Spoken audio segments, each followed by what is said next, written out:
bagi arus di luar parlemen untuk membuat partisipasi lebih berarti, meaningful participation, itu istilahnya Mahkamah Konstitusi, mesti ada hak untuk didengar,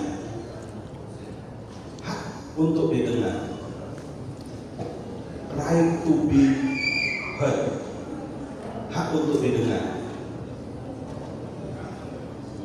Kemudian lebih maju lagi, yang disampaikan itu mesti dipertimbangkan, right to be considered, hak untuk dipertimbangkan.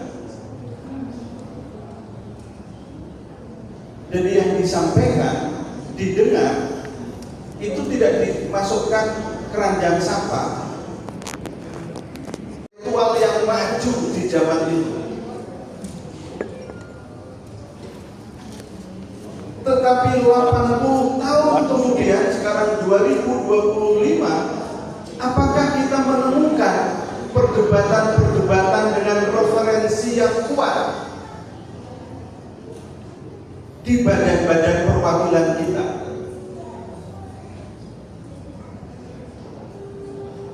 Yang bersidang di BPUPKI 45 itu produk dari politik etis Belanda, produk dari murah hatinya kolonial Belanda, murah hati versi Belanda, tetapi yaitu terpaksa oleh keadaan karena tuntutan keadaan.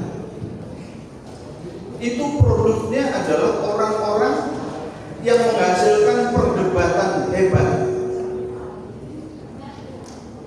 Pasca merdeka 80 tahun kemudian, perdebatan di badan-badan perwakilan kita itu bergeser bukan pada perdebatan yang bersifat dialektis pemikiran, tetapi bergeser pada rundingan dan bisik-bisik.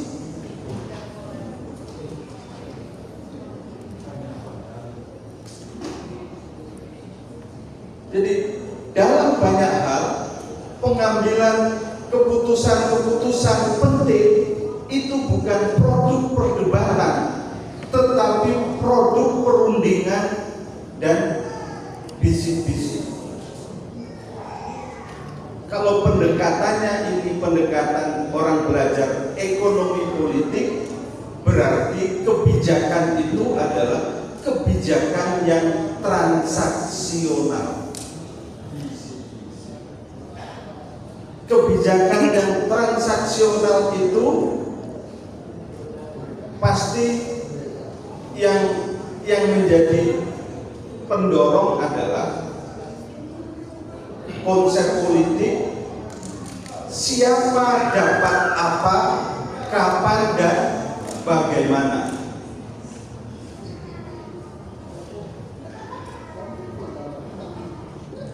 Padahal kan mesti ada kelanjutannya, bagaimana itu dipertanggungjawabkan untuk kepentingan orang banyak, rakyat, masyarakat luas, konstituen.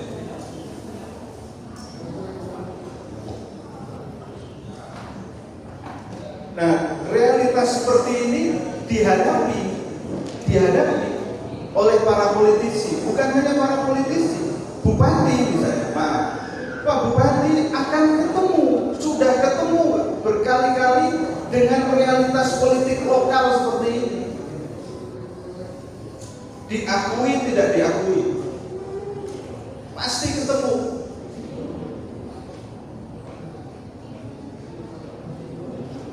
Realitas politik di kabupaten kota, realitas politik di provinsi, realitas politik di Jakarta, di tingkat nasional, bertemu dengan proses seperti itu. Nah, inilah sebetulnya deintelektualisasi politik itu kemudian punya konsekuensi pada pendangkalan demokrasi. Pendangkalan demokrasi. Mestinya demokrasi kita bergerak makin maju.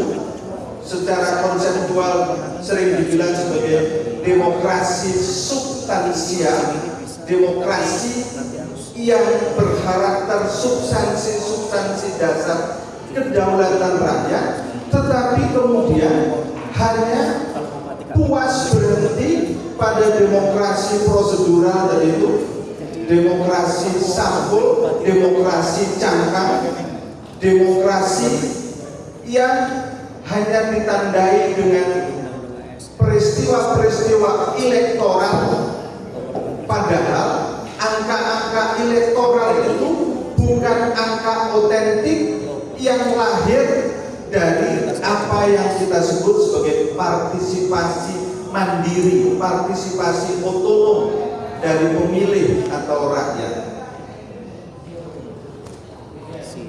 Berhenti di level itu.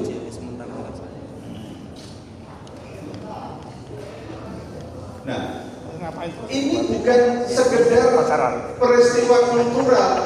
Peristiwa kultural itu artinya ya memang budaya demokrasi kita, keadaban demokrasi kita belum bergerak, tetapi ini juga peristiwa struktural. Apa peristiwa struktural itu? Terutama terkait dengan tingkat kecerdasan politik rakyat yang nyambung dengan tingkat status sosial ekonomi rakyat.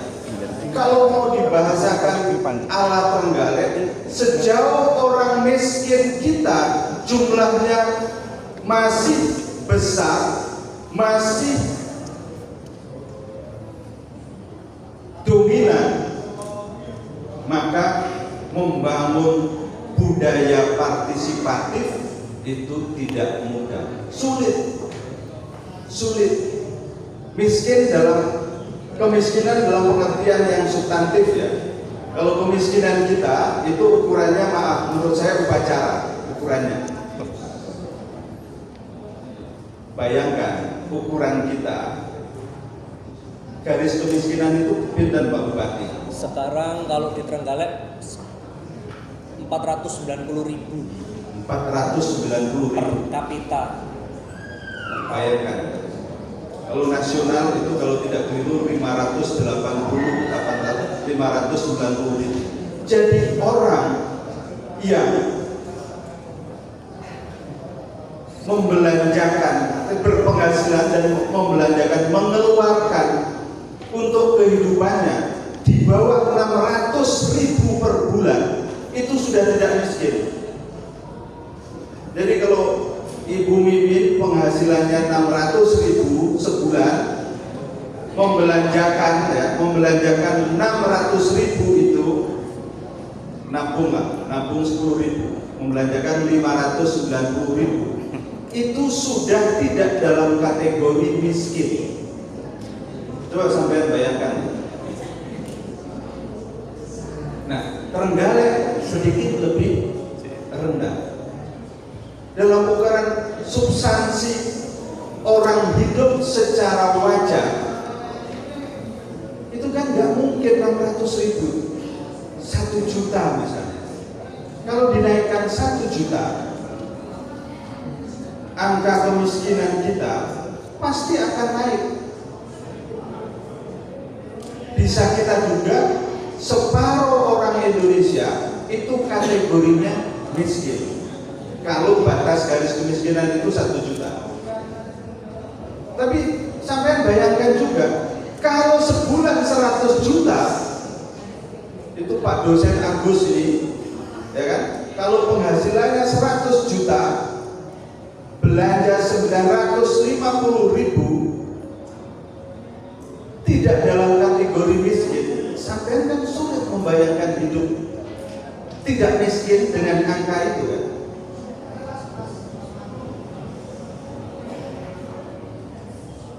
Makanya sebetulnya kalau mau bersungguh-sungguh, ini angka garis kemiskinan ini patut dikoreksi sebagai titik awal.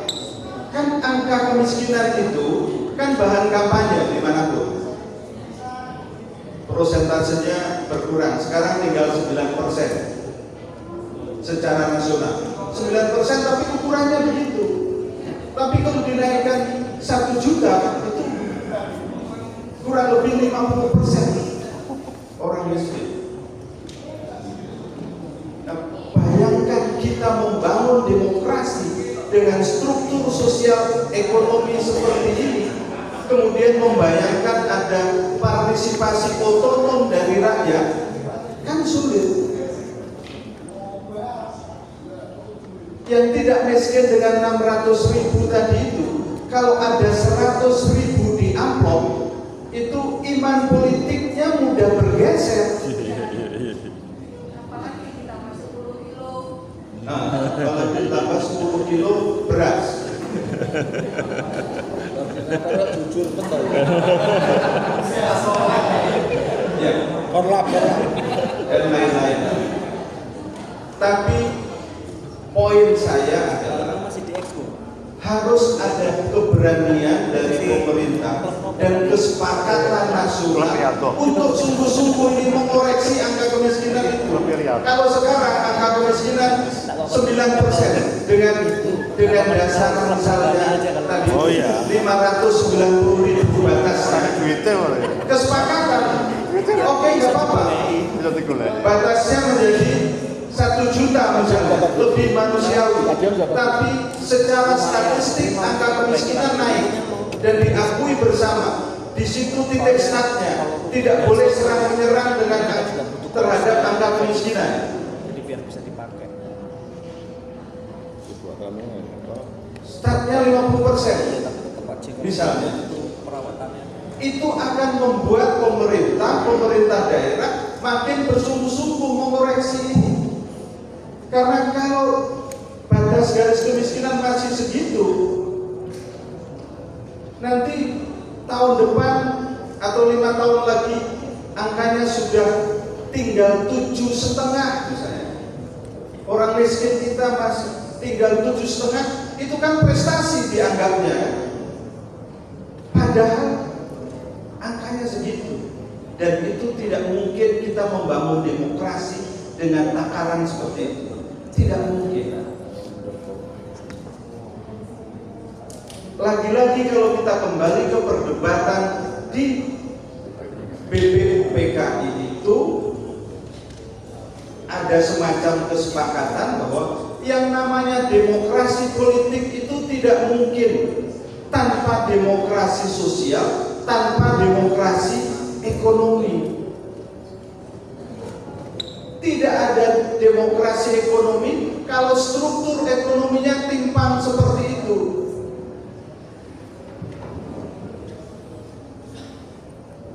Tidak mungkin. Nah, kalau itu bertahan puluhan tahun ke depan, yang namanya cita-cita republik, di dalamnya itu cita-cita keluarga besar himpunan, ya akan di situ-situ saja. Kalau konteksnya halal bihalal, bagaimana sampai membayangkan ada tanda petik halal bihalal bidang ekonomi antara orang-orang golongan kaya yang 2% itu, yang super kaya itu, dengan 50% orang-orang miskin itu untuk berhalal bihalal secara otentik, ori. Bisa tidak? Kan halal bihalal, substansi halal bihalal itu landasannya mesti keadilan sosial, keadilan ekonomi, keadilan politik.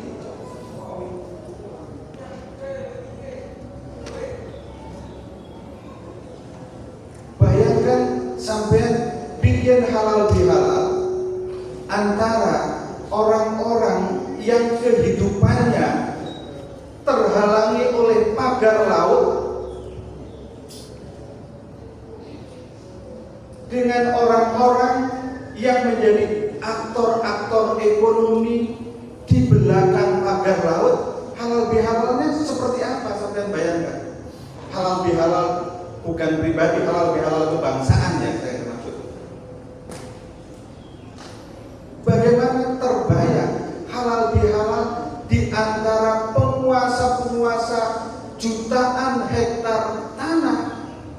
berdasarkan kertas-kertas itu, SK-SK itu, dengan saudara-saudara kita yang tergeser, tergusur oleh kertas itu, bagaimana halal bihalalnya? Apa? Abot kan?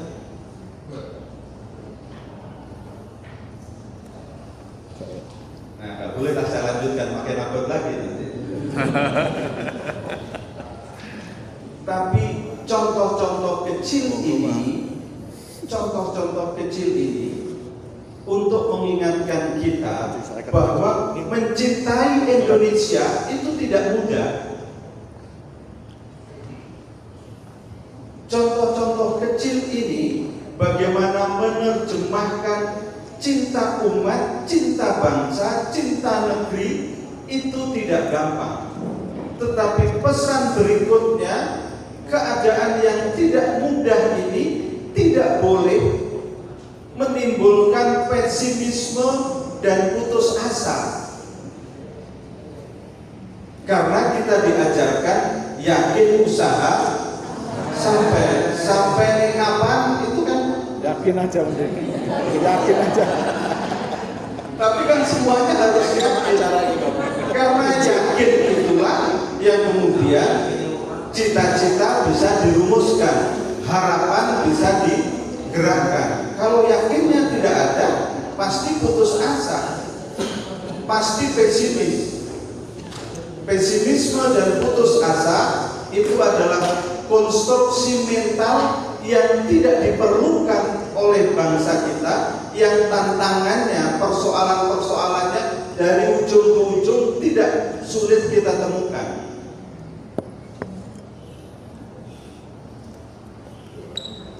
Nah, karena itu pesan dasarnya dari halal bihalal seperti ini adalah bagaimana komunitas kita yang secara kuantitatif tidak besar itu nomor satu tetap menjaga bahwa kita harus setia pada cita-cita kita. Yang kedua, menjadi komunitas yang memelihara harapan. Yang ketiga, menerjemahkan harapan itu juga harus dengan tradisi keluarga besar kita. Apa salah satu tradisi yang penting? Kita ini komunitas berpikir, komunitas ide, komunitas gagasan yang digerakkan dengan komitmen. Jadi bukan hanya ide, pikiran, dan gagasan di otak, di langit, tetapi ide, gagasan, komitmen yang digerakkan untuk perubahan, untuk transformasi, untuk perbaikan, dalam bahasa halal bihalal, untuk peningkatan dan pembuktian. Sekali lagi, apakah mudah? Tidak mudah. Kalau mudah, ya tidak perlu ada Bupati Arifin. Kalau mudah, tidak perlu kami HMI, tidak perlu kaum intelektual, tidak perlu birokrat-birokrat yang kreatif, tidak perlu kampus yang memancarkan sinar, tidak perlu komunitas-komunitas sosial keagamaan yang terus menggerakkan kemajuan di lingkungannya masing-masing.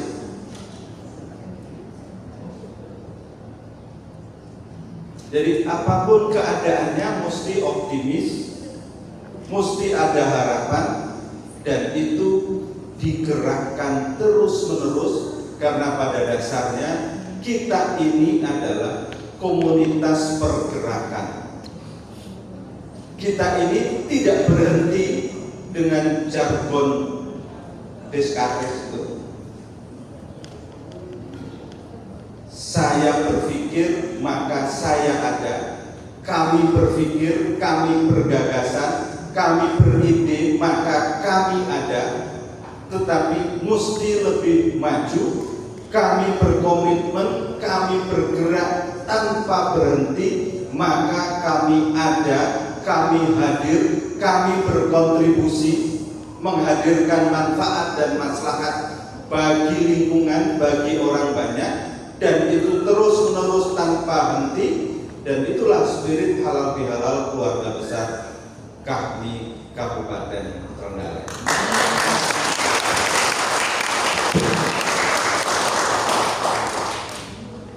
Ya, KAHMI Kabupaten Trenggalek kan nggak mungkin nggak bantu bupati. Ya. Siap. Ya, kan?